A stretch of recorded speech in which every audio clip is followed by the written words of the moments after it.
Bonsoir à tous. On est en pleine vacances, mais puisque je vois l'engouement des gens à la chaîne, grâce à Dieu et à l'étude de la Torah, je ne peux pas me permettre de me dire, voilà, je suis en vacances et laisser les gens sans Torah. Je ne vais pas m'abstenir de ce moment d'échange, de contact, d'études en commun avec autant de gens. Et donc, j'ai décidé de traiter une question qui est toujours d'actualité, qui est sulfureuse et qui est liée avec la paracha très, la paracha de la semaine qu'on étudie cette semaine. Pourquoi, en effet, les Juifs n'ont pas adhéré au christianisme, au fondateur du christianisme? Pourquoi ne l'ont-ils pas accepté comme un émissaire de Dieu, un prophète ou le Messie? C'est quelque chose qui a caractérisé le peuple d'Israël beaucoup durant les 2000 dernières années et qui lui a mis en position un peu de peuple récalcitrant qui refuse d'accepter ce que la grande majorité des nations de l'Occident ont accepté durant plusieurs siècles comme une vérité. Aujourd'hui, moins. Le monde est moins religieux, moins croyant. Cette religion, elle a de moins en moins d'adeptes. Mais durant longtemps, cela a servi de prétexte pour des persécutions, des abus, de la violence. Le fait que précisément le peuple dont il est sorti a refusé de le reconnaître. Ça, c'est un fait historique, indéniable. Le peuple d'Israël, dans son immense majorité, n'a pas accepté le fondateur du christianisme comme un prophète ou comme le Messie. Et dès la fin du 1er siècle, de l'ère commune, de ce que nous appelons l'ère commune, les chrétiens étaient constitués majoritairement des non-juifs, alors que au début tout le monde sait que le christianisme n'est qu'une dissidence du judaïsme, c'est un mouvement juif, commençant par son fondateur, ceux qui l'ont suivi de près, ses disciples. Mais quelques dizaines d'années plus tard, c'était un mouvement qui s'est beaucoup répandu chez d'autres peuples de l'Empire romain, chez des Grecs, chez des Syriens, dans des cités, Antioche, Alexandrie, Rome, sauf en Judée. Qu'est-ce qui s'est passé? Et jusqu'aujourd'hui, tous ceux qui restent fidèles au judaïsme, euh, la première chose, qui est presque une chose qui est fondamentale, c'est le rejet de cette foi, de cette doctrine. Alors on va commencer pour expliquer quelle n'est pas la raison. Beaucoup de gens pensent que les Juifs n'ont pas adhéré au christianisme et à son fondateur parce qu'ils ne croient pas aux dits miracles, aux prodiges que cette personne aurait opéré.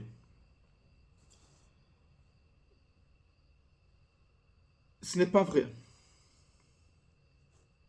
On va regarder ensemble des mots de la paracha de la semaine, chapitre 13 de Deutéronome, que avec le message que cet homme portait, même s'il nous faisait des grands miracles, et on n'est pas ici en train de dire qu'il a fait ou qu'il n'a pas fait, mais même s'il nous aurait fait des miracles incontestables et des choses complètement surnaturelles, on n'aurait toujours pas cru. Quand on ouvre la paracha de la semaine, Parashat Re'eh, chapitre 13.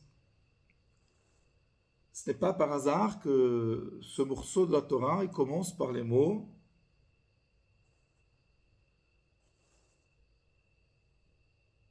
tout ce que je vous ordonne aujourd'hui, cela vous tâcherez de faire. Tu ne rajouteras rien et tu n'enlèveras rien. Verset suivant, chapitre 13, verset 2. Lorsque se lèvera au sein de toi un prophète ou quelqu'un qui a eu un rêve,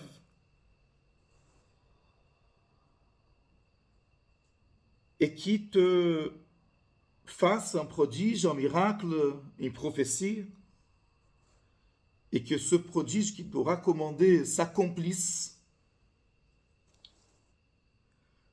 la Torah nous dit, tu ne l'écouteras pas. Car l'Éternel, ton Dieu, il est en train de te tester pour savoir si vous aimez l'Éternel, votre Dieu, de tout votre cœur, de toute votre âme, ou non. Et Rashi, il explique clairement. Le texte vient répondre à une question évidente. S'il n'est pas un prophète, s'il ne parle pas au nom de Dieu, si Dieu ne l'a pas envoyé, alors comment se fait-il que Dieu lui permet de briser les lois naturelles et de faire quelque chose de miraculeux, quelque chose en tout cas de extraordinaire, de surnaturel?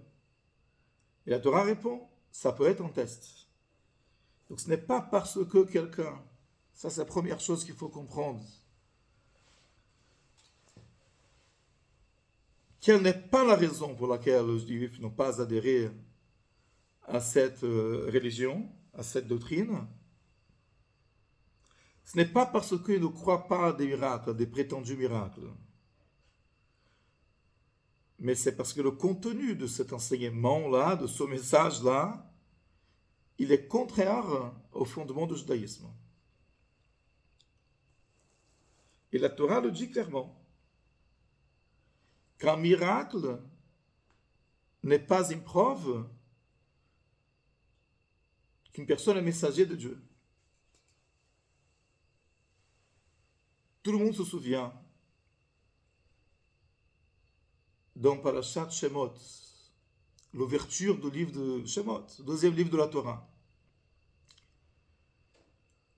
Moshe et son frère Aaron viennent parler au Pharaon et dire libère mon peuple, laisse mon peuple partir. Et pour essayer d'impressionner le Pharaon, Moshe fait quelque chose que Dieu lui a prescrit. Il jette son bâton à terre et le bâton devient un serpent. Et la Torah nous raconte, c'est un récit de la Torah. Les magiciens du Pharaon ont jeté leur bâton à terre et ils se sont transformés en serpents. Donc transformer un bâton en serpent, c'est quelque chose qui est surnaturel, en tout cas des lois de nature que nous connaissons, bien évidemment, que nous pouvons expliquer. Ce n'est pas une preuve qu'on vient de la part de Dieu. Et il y a des gens qui étaient des idolâtres accomplis, qui soutenaient un régime oppresseur, despote, qui était l'Égypte antique, et qui transformaient des bâtons en serpents. Celui qui croit à la Torah, il croit à cela. Donc le fait de faire quelque chose de surnaturel, ce n'est pas une preuve. Et donc la raison pour laquelle les Juifs ne l'ont pas suivi, ce n'est pas parce qu'ils n'ont pas cru à des miracles. Même un miracle ne suffirait pas pour croire à des choses qui contredisent les fondements de la Torah. Donc pour comprendre la position du judaïsme, c'est très important d'apprendre, on va apprendre ensemble, les paroles de Maïmonide. Maïmonide était quelqu'un qui était très méthodique. très rationnel, et qui a organisé la pensée juive d'une façon remarquable. Et surtout à son époque, il y avait beaucoup de confusion. Beaucoup de juifs qui partaient un peu à droite, à gauche, des karaïtes, des sadducéens, de ceux qui partaient, qui abandonnaient le judaïsme, de ceux qui adhéraient au christianisme, toutes sortes de choses. Donc Maïmonide est venu en bonne heure pour mettre un peu d'ordre dans ça et t'expliquer qu'est-ce qui est cachère, qu'est-ce qui n'est pas cachère, pourquoi, quels sont les fondements logiques derrière tout ça.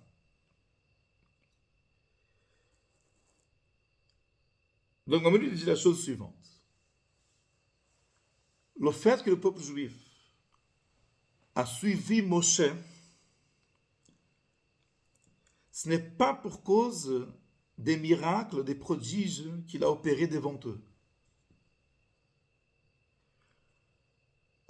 Parce que, je cite, quelqu'un qui croit à une doctrine, à un enseignement, à un message,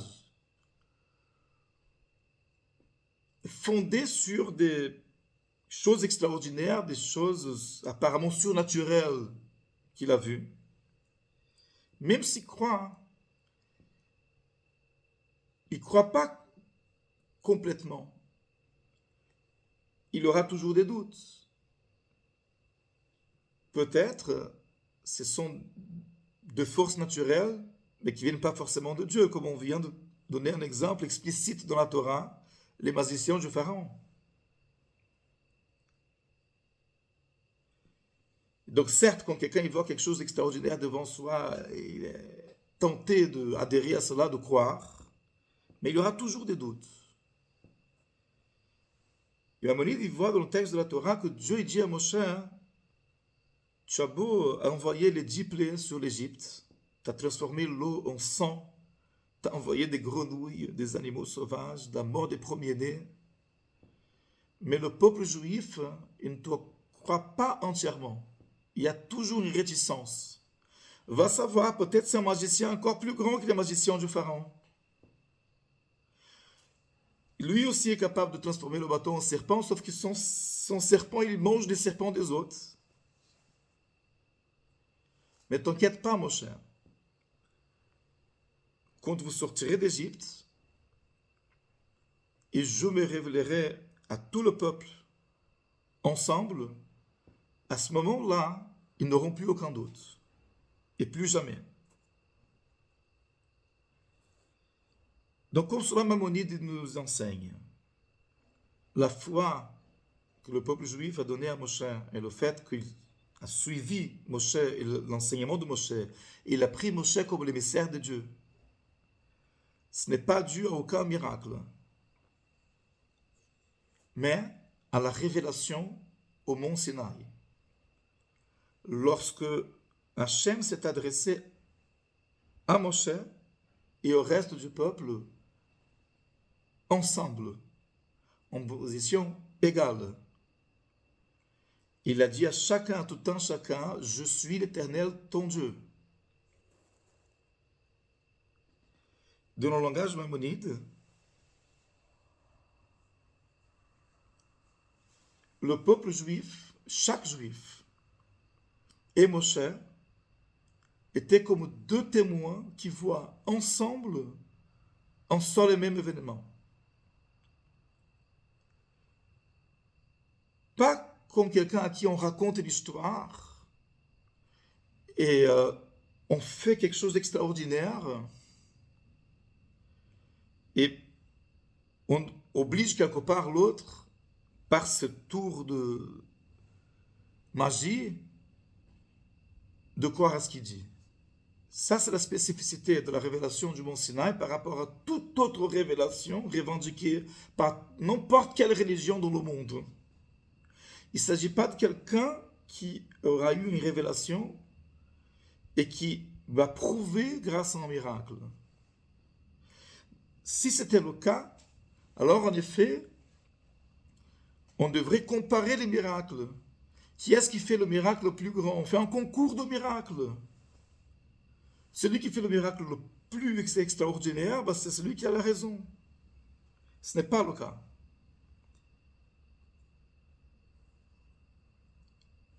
La révélation a eu lieu au peuple entier, pas à quelqu'un qui a raconté aux autres, au même niveau.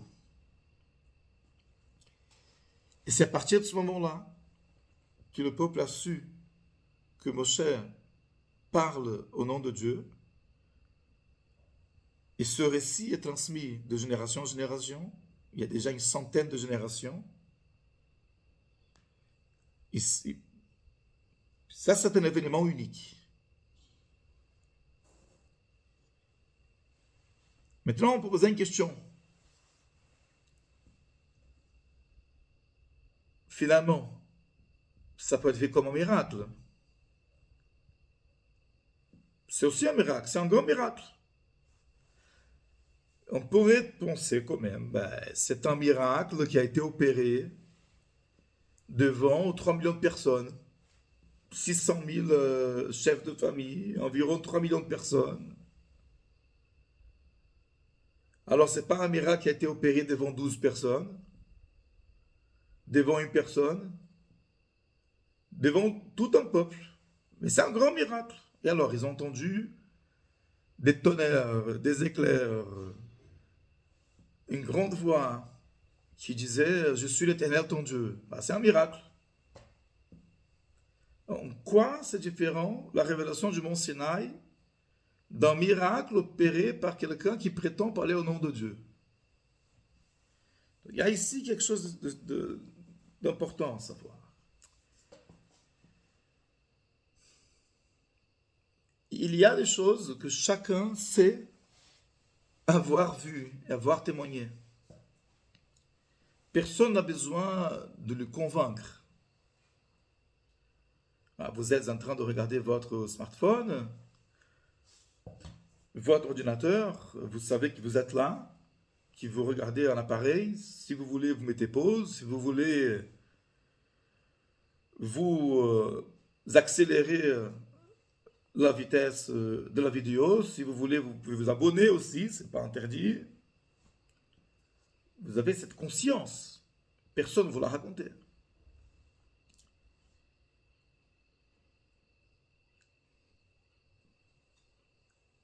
La révélation du mont Sinaï, ce n'est pas simplement des prodiges, des miracles. Mais comme il est dit, Panim el panim diber Hashem alechem. Dieu vous a parlé face à face, comme une personne qui parle à une autre. Où il sait que c'est vrai. Il n'y a personne qui est là pour le convaincre. Il n'y a personne qui lui raconte une histoire qui vient corroborer cette histoire à troisième personne avec un prodige, un miracle, un tour de magie. Chacun, il a sa conscience. Il sait ce qu'il vit. Il sait ce qu'il expérimente.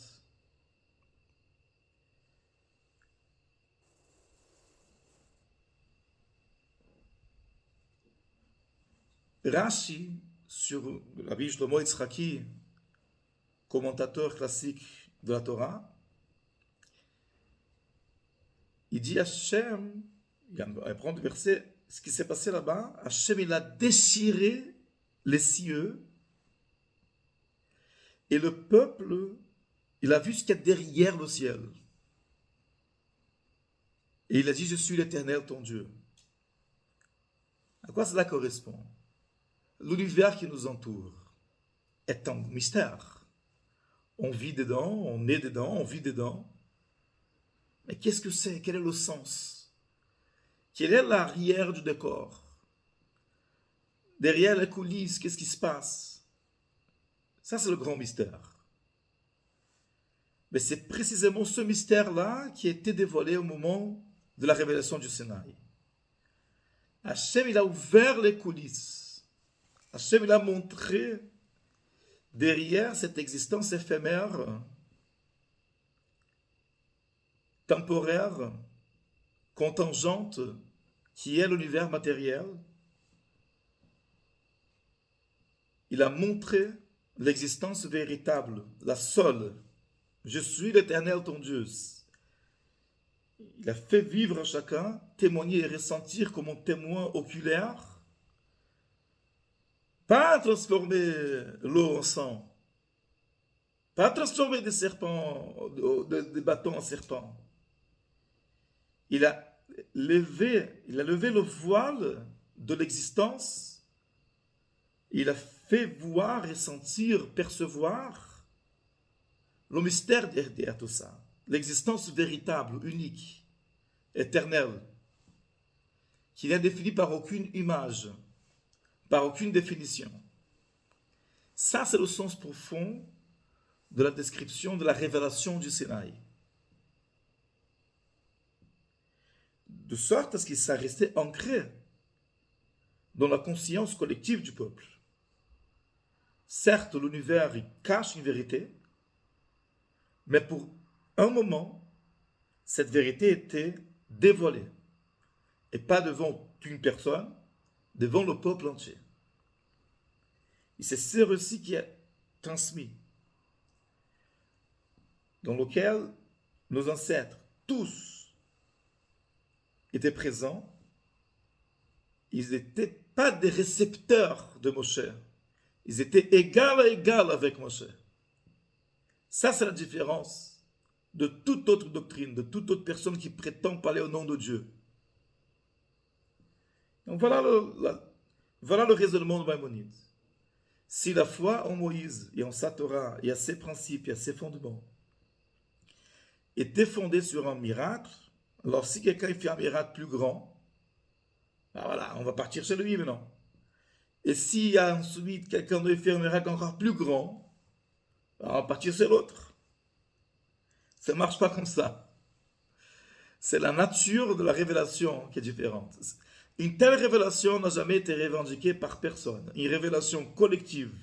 Et plus que cela, pas un miracle devant 12 personnes, ou 1000 personnes, ou 10 000 personnes. On ne parle pas d'un miracle, on parle d'une révélation. Dieu il parle, comme il parle à un prophète, il parle à chacun, tout le temps chacun. Il est au même niveau que ce prophète. Ça, un récit comme ça, on ne le connaît pas. Ça, c'est l'histoire de la première religion monothéiste qui a fait découvrir le Dieu unique à toute l'humanité. Ça, c'est le fondement du judaïsme.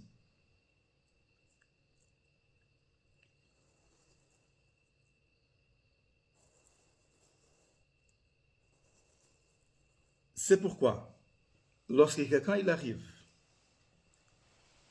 avec une doctrine qui contredit les principes du judaïsme, notamment l'éternité des commandements,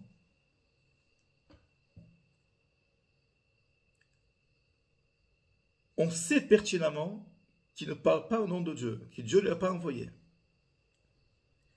Et il peut nous faire voler la tour Eiffel à 500 mètres. Il peut prendre la tour Eiffel, la faire voler à 500 mètres, faire le tour. On restera les mêmes qu'avant. Et c'est la raison pour laquelle l'immense majorité des Juifs n'ont pas suivi ce mouvement. Et très tôt, ce mouvement était constitué par l'immense majorité des gentils, des païens qui étaient autour. Et très intéressant, ça ne peut pas nous échapper. Le verset qui, comme nous avons dit plus haut, le verset qui ouvre le chapitre 13, le verset qui ouvre ce passage, le verset qui précède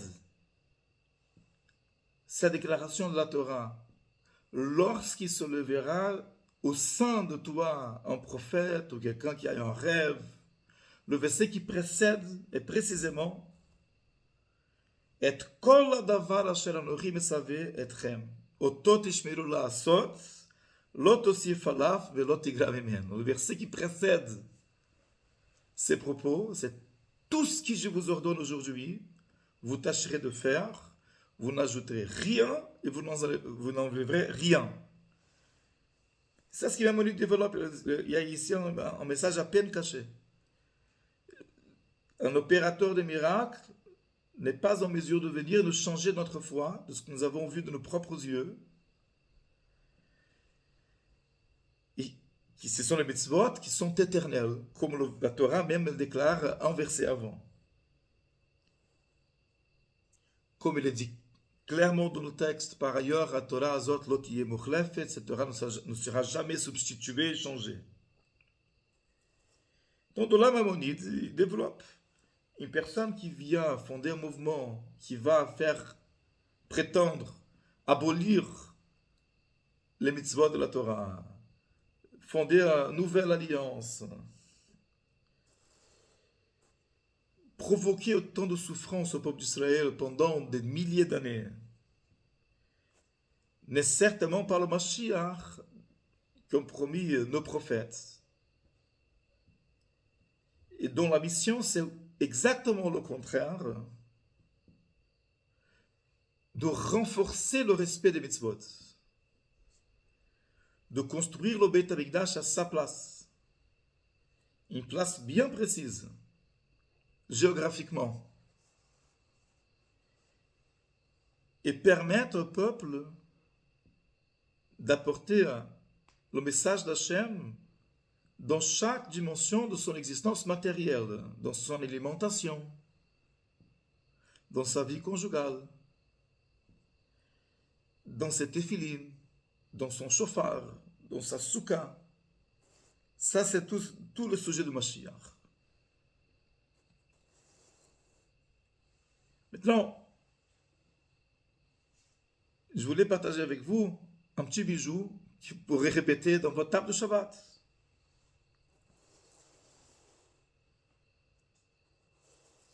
Il y a un commentaire de la Torah appelé le Baal HaTurim, le commentaire de Rabbi Yaakov Ben Asher.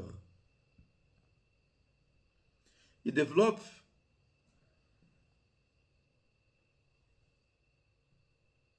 les valeurs numériques des versets, des allusions qui existent dans des versets de la Torah. Et là, par rapport à notre passage, il y a quelque chose de bizarre. Dans la version qui nous est parvenue de Baal HaTurim, il prend ce verset lorsqu'il se levera au sein de toi un prophète.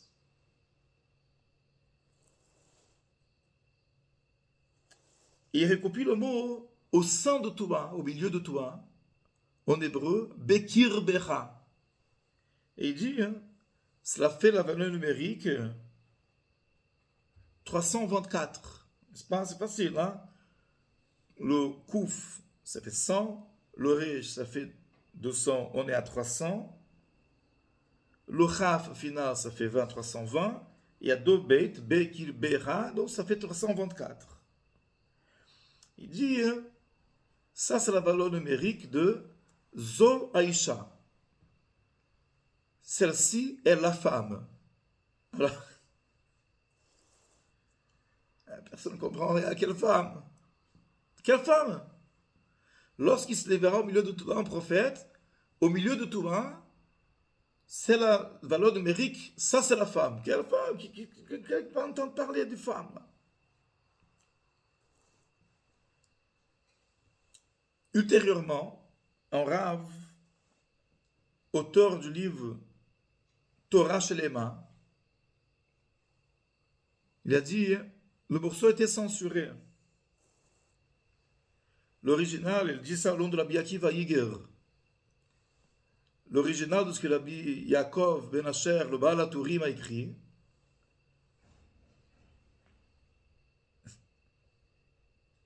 c'est que Bekir Bera, c'est la valeur numérique, ça c'est la femme, Zoaïcha. Et le mot suivant, Navi, un prophète, c'est la Gematria, Ubena et son fils. Donc Bekir Bera Navi, au sein de toi, au milieu de toi, un prophète, c'est la valeur numérique, celle-ci est la femme et son fils. Puisque Navi, c'est la Gematria de Ubena et son fils. Et c'est facile cela. Puisque Ben, fils, se trouve dans le mot Navi, le Beit Enoun. Le Vav au début ou et le Hey à la fin Benah, ça fait 11. Donc Bekir Bera Navi, au milieu de toi, un prophète. Ça fait la valeur numérique 324 plus 63, ça fait 387. Lorsqu'il s'élèvera au milieu de toi un prophète, c'est la valeur numérique 387, qui c'est la même valeur numérique, ça c'est la femme et son fils. Donc on commence à comprendre un peu plus de qui il s'agit. Le texte est assez explicite d'après ce qui a été dévoilé par Rabbi Yaakov Ben Asher, sauf que la censure chrétienne, elle a empêché de publier ça, et donc ils ont mutilé le morceau en disant ça c'est la femme, mais il manquait un morceau. Non, on va dire quoi? Que le fait que le christianisme a eu beaucoup de succès parmi les nations du monde, les païens, c'est une chose absolument négative qui a apporté le mal à l'humanité? Pas forcément. Comme Maïmonide lui-même le dit. Maïmonide écrit, quand il parle des lois de Mashiach, dans la version non censurée, il dit quelque chose qui est équivalent en français comme les voies de l'Éternel sont impénétrables. Et le fait que le christianisme a eu tellement de succès parmi les nations païennes, ça prépare le monde à la venue du Mashiach. Parce que finalement, les nations aujourd'hui, ils connaissent les mitzvot, même s'ils ne les respectent pas. Ils connaissent le concept de Mashiach. Ils connaissent notamment le concept de Dieu unique, même si l'unité des dieux dans cette religion est très relative. On parle de Trinité, je sais. Mais c'est un concept beaucoup plus proche de l'unité de Dieu que les religions païennes de l'Empire romain, ou des mythologies grecques, du polythéisme grec, ou des barbares, différents barbares. Donc, Maïmonide dit en effet, ça préparait le monde à la venue du Mashiach. Mais pour un juif qui a eu la chance de faire partie du peuple qui était présent au mont Sinaï, qui a eu la révélation de Dieu, directe, pas de quelqu'un qui lui raconte l'histoire avec un prodige à l'appui. Quelqu'un qui a eu la chance de recevoir l'enseignement de l'unité absolue d'Hachem, qui n'a pas de définition, qui n'a pas de forme physique, qui n'a aucune limite, ni début ni fin, qui est éternel, infini. Donc c'est sûr et certain que pour un juif, cette religion-là est considérée de l'idolâtrie. Et comment on peut finir ce cours si ce n'est que souhaiter que Mashiach arrive très bientôt, qu'on puisse reconstruire le troisième Beit HaMikdash et accomplir toutes les mitzvot de la Torah dans la joie très bientôt, et que toutes les nations du monde vont suivre Mashiach et que la paix et l'entente régnera dans le monde entier très prochainement de nos jours. Shabbat Shalom.